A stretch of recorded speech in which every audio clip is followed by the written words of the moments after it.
Ustadz, bagaimana caranya kita bisa ikhlas menghadapi ujian hidup? Apa yang terjadi, maka kau kembalikan kepada Allah. Alladzina idza asabathum musibah qalu inna lillahi wa inna ilaihi raji'un. Langsung ke kamar mandi, ambil air wudhu, salat sunat hajat 2 rakaat supaya Allah melapangkan hati. Usolli sunnatal hajat rakaataini lillahi ta'ala. Tolong lapangkan hatiku, tak sekuat menerima musibah ini. Allahu akbar. Inna salati wa nusuki wa mahyaya wa mamati lillah. Serahkan pada Allah. Di sujud terakhir minta, tolong aku ya Allah. Rabbi firli warhamni wajburni warfa'ni warzuqni wahdini wa'afini wa'afu anni. Wasta'inu bis sabri wassalah. Minta tolonglah kepada Allah dengan sabar. Sabar, jangan caci maki Allah. Sabar, jangan tarik-tarik rambut. Sabar, jangan pukul-pukul pipi. Sabar, jangan sobek-sobek kantong. Sabar, jangan menyakiti diri. Sabar dan sholat. Sholat minta kepada Allah. Allah akan turunkan ketenangan. Cawannya, cangkirnya engkau yang siapkan, tapi isinya Allah yang akan turunkan. Huwallazi anzala sakinata fi qulubil mu'minin. Dia yang menurunkan ketenangan ke dalam hati orang beriman. Alhamdulillah Ustaz Somad, setelah Ustaz suruh saya sholat, hati saya tenang. Suami saya meninggal, saya tak pikirkan lagi. Alhamdulillah, saya tenang. Jadi ibu enggak nangis? Enggak Pak Ustaz. Kenapa? Memang udah lama saya tunggu supaya mati dia. Bagaimana kita bisa selalu istiqomah dalam kebaikan sedang godaan sangat banyak Pak Ustaz? Pulang dari sini cari rumah sakit di Sidoarjo. Ada rumah sakit, datang. Kalau security-nya nanya, mau kemana Pak? Mau melihat semua yang sakit di rumah ini.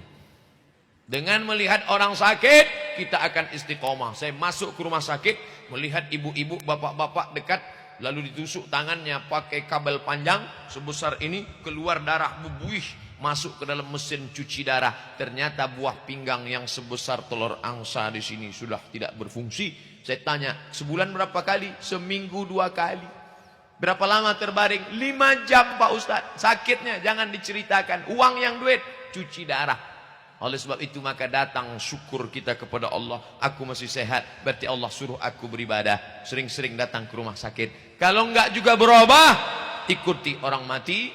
Lihat liang lahat, tanah liat baru digali naik ke atas, turun hujan basah. Disitulah engkau akan diletakkan, dibaringkan, ditidurkan bantalnya. Tanah yang dikepal bulat-bulat letakkan. Mobil pulang, istri pulang, anak pulang, harta pulang, semua pulang. Tidak ada pakai kain sarung, baju koko, sorban peci, tinggal semuanya. Kau tinggal di dalam, mereka akan timbun. Apa? Tidak ada selain daripada tahajudmu di tengah malam, tasbih zikirmu, sodakohmu. Itulah yang akan membuat engkau akan istiqomah. Pertama, lihat orang sakit. Kedua, lihat orang mati. Kalau tidak berubah juga, berarti kau sebetulnya sudah lama mati.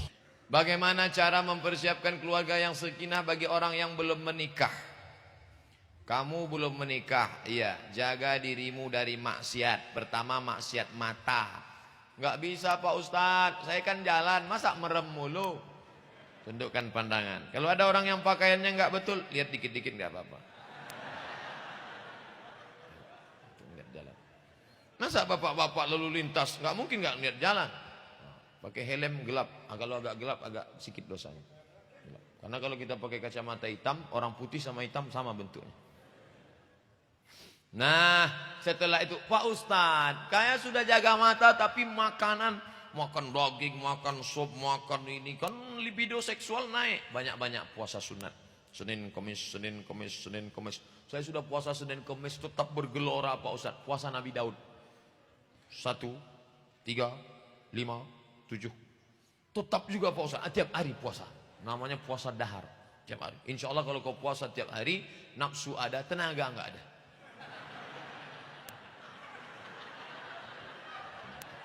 Bro, ada cewek cantik. Wah, nggak kelihatan. Aku udah ngeliat nasi aja udah. Nasi. Itu bagus.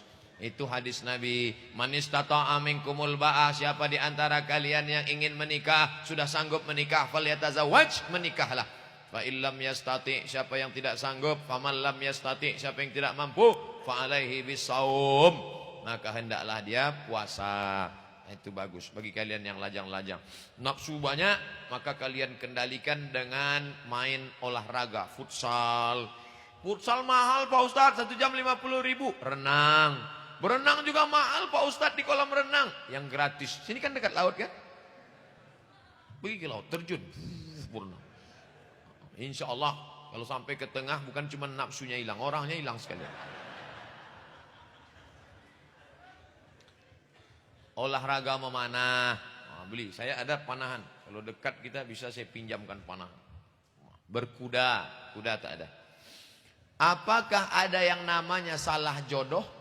Orang yang hidup bersama selama bertahun-tahun lalu cerai, apakah mereka yang dinamakan salah jodoh? Enggak ada salah jodoh. Ada yang bisa dipilih, ada yang tidak. Saya antara ceramah berdiri dengan ceramah duduk, milih atau enggak milih? Milih.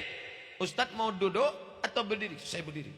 Antara minum dengan enggak minum, milih. Kalau saya mau minum, saya minum. Kalau enggak. Antara ceramah terus atau berhenti.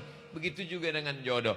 Kau diberi Allah kuasa antara nikah dengan Khadijah atau dengan Fatimah atau dengan Aisyah. Makanya jangan cepat-cepat.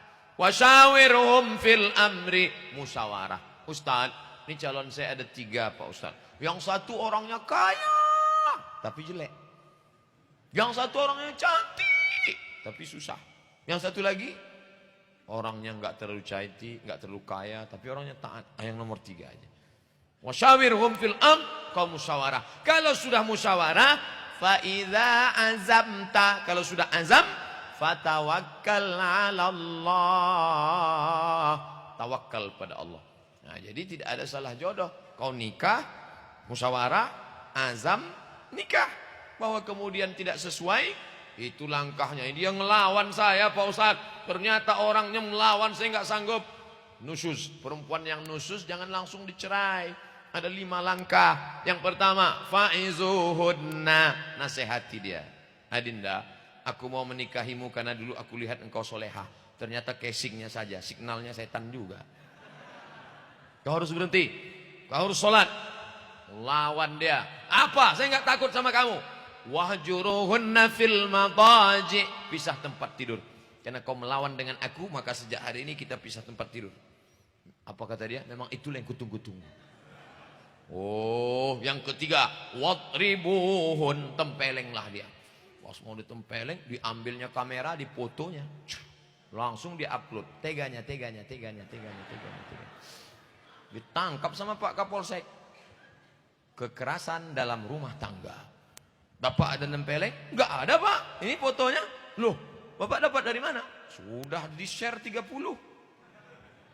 Tempeleng tidak bisa, karena bisa kekerasan dalam rumah tangga, bisa ditangkap, pasal-pasalnya jelas. Yang keempat, baba'atsu hakaman min ahlihi wa hakaman min ahliha, mediasi. Pihak laki-laki, pihak perempuan duduk bersama. Mediasi gagal, baru yang kelima tolak. Nah, jadi bukan dikit-dikit tolak. Ini laki-laki yang baru nikah, dikit-dikit marah tolak. Pulang ke rumah nggak ada nasi, cerai. Nggak ada teh manis, cerai. Nggak ada kopi, cerai. Nggak ada tusuk gigi, cerai. Apa ini? Tolaknya bukan 1, langsung tolak 100. Makanya ngaji. Pak Ustadz, bagaimana cara untuk menghilangkan rasa rindu saya kepada ayah saya yang sudah lama meninggal dunia? 5 cara. Pertama, kirim doa. Allahumma gfir lahu warhamhu wa'afihi wa'afu anhu. Yang kedua, kirim tahlil. La ilaha illallah, la ilaha illallah, la ilaha illallah. Untuk almarhum ayahku sampailah tahlil ini. Yang ketiga, baca Quran. Mazhab Syafi'i, wa in khatimul Quran, yang paling afdal baca 1 khatam Quran. Kalau enggak sanggup 1 khatam Quran, hatinya Quran. Yasin wal Qur'anil Hakim. Kalau tidak sanggup hatinya Quran, yang paling dikit Ummul Quran. Apa itu? Al-Fatihah. Al-Fatihah pun tidak sanggup, Inna lillah. Ayahmu yang mencarikan makanan halal, berpetik peluh keringat air mata, patah, giginya merah, darahnya menetes, kulitnya melepuh, untuk uang sekolahmu tiba-tiba membacakan Al-Fatihah pun kau tak mau. Oh, keempat, datang ke kuburnya. Datang kuburnya, ziarah kubur, mengingatkan engkau pada mati. Hatimu akan lembut, air matamu akan menetes, dan kau ingat mati. Kalau kau ingat mati, kau tidak akan curang. Kalau kau ingat mati, kau tidak akan shopping terlalu banyak, hartamu bazir. Kalau kau ingat mati, kau tidak akan sia-siakan anak yatim. Yang kelima, datang ke tempat anak yatim, bawa nasi kotak. Assalamualaikum Pak anak yatim. Ya, berapa anak yatim di sini? Ada sekitar 500. Keluarkan, saya bawa nasi kotak. Berapa? 10 aja. Kebetulan ini saya bawa. Nah, gitu. Sampai nggak pahala sedekah? Sampai. Mana dalilnya? Mana dalilnya? Ini kan sekarang lagi tren nih. Mana dalilnya? Ya Rasulullah, ummi matat. Emak saya sudah mati, meninggal dunia. Afa'a atasaddaqu anha? Kalau saya sedekah, pahalanya sampai nggak untuk almarhumah? Kata Nabi, tasaddaq, silakan sedekah, sampai pahalanya. Ayu sedekatu afdal? Apa sedekah yang paling afdal? Apa kata Nabi? Saqiyul ma, memberi air minum. Sedekah paling afdal beri air minum. Karena di Jazirah Arab payah air minum. Sedang air minum aja sampai, apalagi nasi kotak. Bagus sedekah fakir miskin. Belikan pakaian ke ibu-ibu jompo. Belikan kain sarung untuk bapak-bapak. Peci, bagus. Baju koko. Bagaimana sikap kita terhadap ikhwan yang menginginkan ta'aruf tapi tak kunjung ada kejelasan?